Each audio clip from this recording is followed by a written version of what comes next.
بسم الله الرحمن الرحيم. اللهم صل وسلم وبارك على سيدنا محمد وعلى اله وصحبه اجمعين. بسم الله الرحمن الرحيم. درس اليوم هيكون عن برنامج جميل جدا.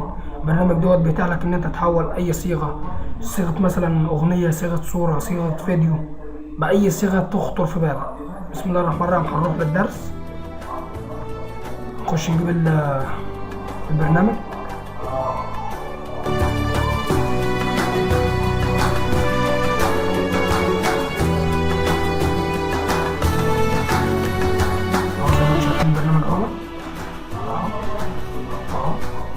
تك على دبل كليك. ان شاء الله هحط لكم رابط تحميل البرنامج اسفل دلوقتي.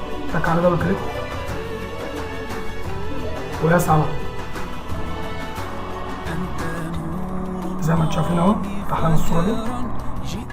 كل ما علينا ده المكان اللي هتسطب فيه البرنامج، الملفات بتاعته اللي هتنزل. يعني مثلا عاوز تنزلها على السي، على الدي، حاجه تريحك.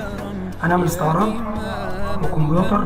انا عن نفسي هسطبه في الالعاب، ونيجي على الالعاب هنا ونعمل اوكي ونعمل نيكستور. بعد كده هيسطب معانا اهو، مش هياخد حاجه.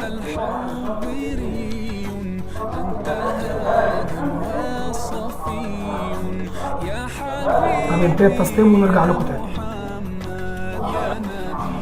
في الاخير زي ما انتم شايفين اهو، هيجي لكم على العلامه ديت صح.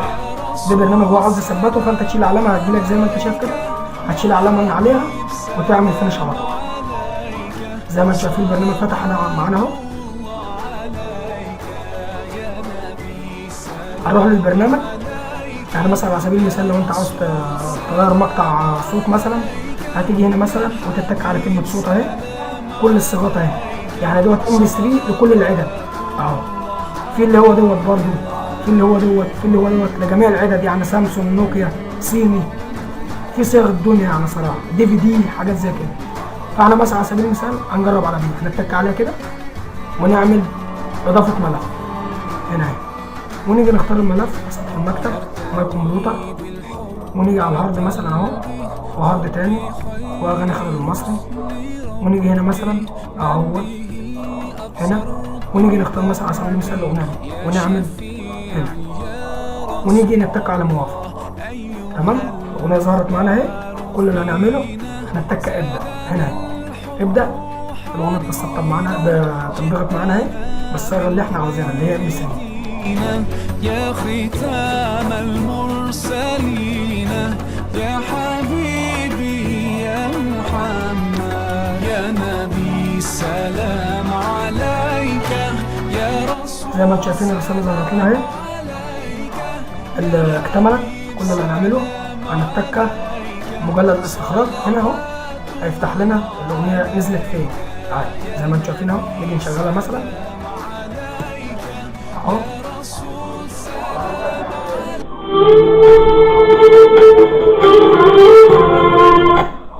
زي ما انتم سمعتوا نفس الطريقه برضو للفيديوهات. يعني نيجي على البرنامج كده مثلا اهو، ونيجي نختار الفيديو اهو.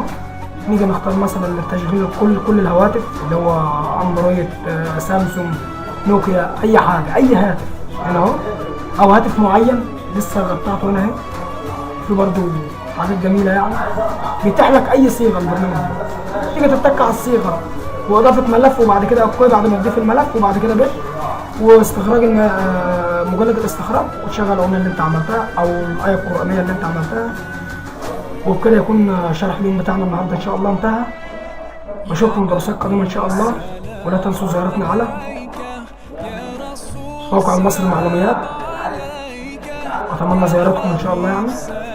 واي حاجه تتعاقرب معاكم يعني اكتبوا في التعليق تحت. ماشي. وعلى قناتي على اليوتيوب خالد المصري اهو. خلاص.